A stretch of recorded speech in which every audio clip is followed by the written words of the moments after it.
Mark Colker, and I'm running for the office of the sheriff in Dodge County. I feel the sheriff's office should be a nonpartisan position, as should be all law enforcement. So I'm reaching out to all the citizens in Dodge County that may not have a candidate come August for this primary. If you want a sheriff that is going to serve all of you, not just one political party, then I encourage you to vote for Mark Colker on August 9th. The job of the sheriff is to protect everyone in the community, not just a political party and how you're affiliated. Everyone is included in that. As your sheriff, I will work hard and protect each and every one of you. Your current sheriff has become a strain on the community, both politically, financially, and socially. If you want change on August 9th, irregardless of your political party, I encourage you to vote for Mark Colker for sheriff August 9th. Thank you. And ladies and gentlemen, we are back. Sorry about the interruption, but the sky blew open and we was doing the interview outside, so I wanted to bring it inside. I don't want y'all to see the inside of my house, but I have no choice. So please don't, I have no pictures up. So please excuse us of that. But more importantly than that, we wanted to continue the conversation. We're here with Mark Colker. Am I pronouncing the last name right? Yep. Mark Colker, and he's running for sheriff in Dodge County. As in part one, we brought you the unfiltered truth of who he is, what his intentions are, and why you should vote for him. We're going to continue that conversation, and let me just get right into it again, because I just asked you why we should vote for you. But everybody in Dodge County, we're all familiar with Smith. You know, some of us like him. You can see the signs all over the place. And to the community, you'll seem like a newcomer. What differentiates you from Smith? I think, well, one, just my background completely differentiates me. I have experience in the corrections division. I have experience in the patrol division. I have experience in the court services area, which are three big components of what he does every day and what he's responsible for. And I've worked in all of those areas, and I've worked in those areas in the jail and in the court services area as a supervisor also. So I've been a line officer in those spots and then supervised individuals in there. So I understand what they're doing every day, and I understand the challenges of their job when it comes to managing those areas. Okay, so I think that gives me a little bit of an upper hand. Your current sheriff has only worked in the patrol division, that's it. He hasn't worked anywhere else in the sheriff's office. So when it comes to making maybe changes or policy changes or implementing new programs, I have an understanding of what those individuals are, their challenges are in their job already. Okay, and then I can work closely with them and understand what they're bringing to the table. Okay, what their challenges are, what their issues are, and having worked in those areas, I'll have a pretty good understanding of what they're talking about, and then try and affect that change if we can. So that's one part of it. I think another part, when you look at our sheriff's office up here, and as long as I've been up here now, 20, 21 years, we've always taken a sheriff from within the agency. Okay, so as far back as I can remember, that individual that's become the next sheriff worked for the Dodge County Sheriff's Office.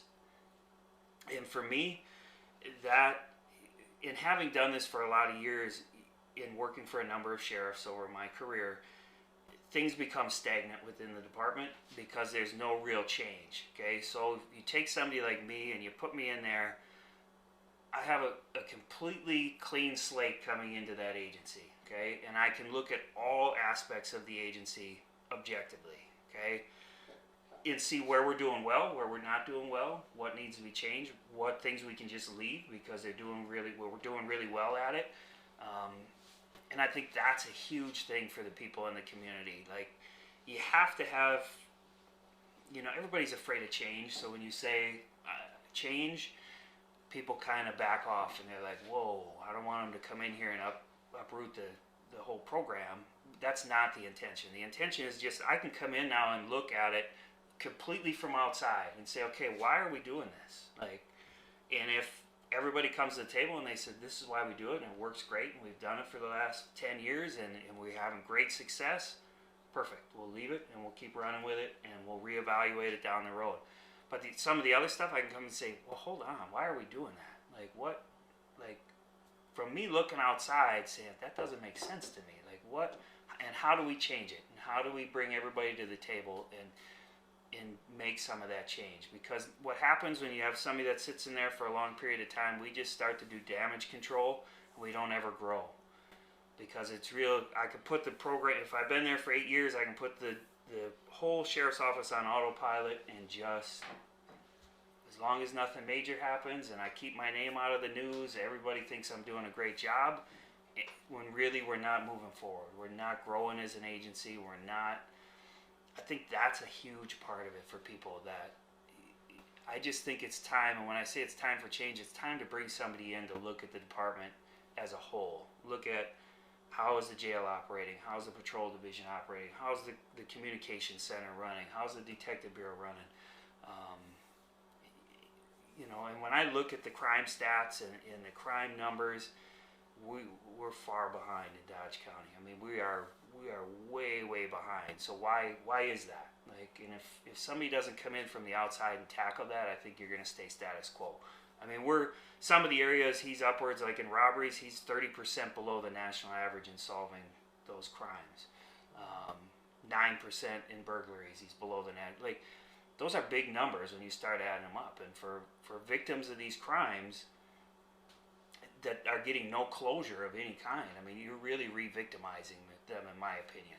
Even if you've had a bicycle stolen and we don't work it, you then again feel like a victim the second time because the law enforcement hasn't done anything for you. It doesn't mean we can solve all the crimes, because some crimes we end up with dead ends, or we don't get the cooperation we need to solve them. So that brings a question to mind. The ShopFM, we're all around Dodge County. We're outside of Dodge County. We go somewhere everywhere. And in my travels, I speak to some of the people. Dodge County, where we house at and our home is at. So I can speak a lot to the communities around. Reeseville, Lodi, all these little places, and Lowell and stuff like that. And is it the sheriffs being spread out too much? Because some of these places have local police, but from what I'm hearing is, like, they're being taken over by the sheriff. Is that going to help or detract from you solving crimes or engaging with the community correctly? Because, like I said, if the numbers are down, what's the purpose of taking over these communities? I'm failing to understand that.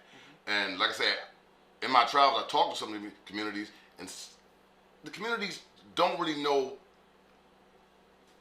the agenda or politics behind it of why do we need sheriffs here?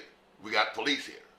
You know what I mean? Like, and I don't think they understand the relationship between the two or things of that nature. But it brings me back to what you just said. If the numbers are down, why? If they are trying to be taken over by the police, and how would you deal with that? So what's happening kind of across, well, I mean, it's happening in other communities too, in other counties. So some of these little communities, and the only one that I know we have that the sheriff's department has a contract with so far is Reeseville, okay, that asked the sheriff to come in and take over because they couldn't fund the department or find officers to work. But my stance on that, and I understand why some of these communities are coming to the sheriff's office, because it becomes a budgetary issue. Okay, so like Lomira, I know is currently in talks, or they had requested some information from the sheriff's office, because they can save money on health insurance and pensions are the big ticket items for communities. So like a big part of any budget in a municipality or the sheriff's department, you're probably looking at 80% or so is salary and benefits. And that includes all these little communities. It's the same thing. So they're looking to the sheriff's office to take them over to get rid of that big ticket item. Okay? And then some of them are having some staffing issues because they're very small communities and they can't pay very much, so they're having trouble recruiting officers to come to the area. But for me, I'm not a fan of taking over these communities as a sheriff.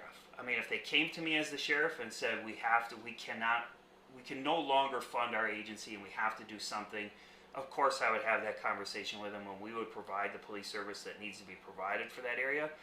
But you lose such a valuable tool. So you take over a Lomira or Reeseville, you name it, Brownsville, whoever is next. As law enforcement, when we're working cases, okay, so the sheriff's office might be working a burglary, say, that happened out in the county jurisdiction, but now we've developed a suspect and maybe they live in Lomira, okay. I can call the Lomira Police Department and say, hey, do you know this individual? What do you know about him? And they'll say, hey, yes, that's so-and-so. This is where they live. This is the type of car they drive here. This is who is their mom, whoever. That's information that's very hard for the Sheriff's Department to get because we're so spread out and we're not directly tied to that community. Or if we called Beaver Dam and said, hey, this is who we think maybe is doing these. How do we find them? They'll be able to tell us. Right. Okay, here's who they are. Here's where they hang out. Because you learn that as a small agency. And so it would be easier if they had their own, then you could work hand in hand with them. Yes, because you lose that resource. You really do lose that, and it's valuable. And then when those folks that live in that community, they know who their officers are. Just like here in Beaver Dam, even though it's a little bit bigger, you still know pretty much who's working. Okay, and because the agency isn't huge. So when you call if you have to pick up the phone and call the police department for something, you know who's going to show up. Okay? Right. So you live in Lomira or one of those areas, you only have 3, 4 officers, 5 officers that work in the agency. You know who's coming. Okay. And you can build that relationship as a community. And it's much harder at the Sheriff's Department. Yes, I could say, okay, well, I'm always going to assign you to this area, to Reeseville, say. But then what happens when you're off or you're on vacation or you go out on an extended medical leave? Now people are just filling in and you lose that community officer, which is, to me, detrimental to when we go back to what we were talking about earlier in building relationships with the police. If I'm always cycling somebody back in, then you're like the city of Milwaukee because you don't have any ties to those people. And the officers that are coming into that community don't have ties to that community because they don't live there. You lose the personalized effect to it. So I understand why they're wanting to do it and why that's become a hot ticket item. It's all dollars and cents. And these agencies have to realize, like these small towns have to realize, their board members have to realize, if we close your agency and we take it over, it's going to be almost impossible for you to get it back. If you decide a year or two down the road that you have buyer's remorse and you want your local community back, the millions of dollars it's going to cost you to start an agency back up makes it almost impossible. Yes. So I get why they're doing it, but I'm not a fan. Okay. I would certainly work with any community. I wouldn't tell you I wouldn't, but I would try and have them keep their agency if they can. And the benefits of them keeping it is extreme. Like, again, like you said, some of the examples you brought out, we're working hand in hand with them to actually root out some of the problems and get things an answer to a lot of the problems. To switch gears just a little bit, and I know my listeners in the community, they ask this question because they have a real deep-rooted issue with politics. From my understanding, the sheriff's position should actually be outside of politics. We understand you got to vote people to get these guys in, but the leanings, Republican versus Democrat, or what so have you, it is the crept way in. What's your view on that? So the way the sheriff works, it is a constitutional office, and that's why you vote them in. So that's why the sheriff's on the political ticket, okay? But I don't think it belongs there. I don't think law enforcement in general should have anything to do with politics. Because like I've said in the past and in other interviews, nobody asks you, if you pick up the phone right now and you call 911, nobody should ask you what political party you're affiliated with. They're going to ask you what your problem is, and we're going to send an officer out. And when that officer gets here, they're not going to ask you, are you a Republican or Democrat or independent? They're going to come here and solve your problem, okay? So I'm not a fan of the politics behind it at all. I'm not a politician. I've never held a public office. To me, it doesn't belong there, right? We're there to enforce the laws and take action when it needs to be taken action, or help you with what you called us for. So, and I asked that question because a lot of, again, with the ShopFM been in the community, and we talk to people, and when we ask this question about the race for sheriff, a lot of them, just the first question is, ain't he a Republican? Mm-hmm. Ain't he a Democrat? Like, and as we try to explain to them that it's not a post for that kind of office, they can't seem to get around that, hey, this person, why should I vote for this person is a Republican? They ain't done nothing for me. Or they say, well, my views are this way, and I don't view the same way as Democrats. Why should I vote for this person?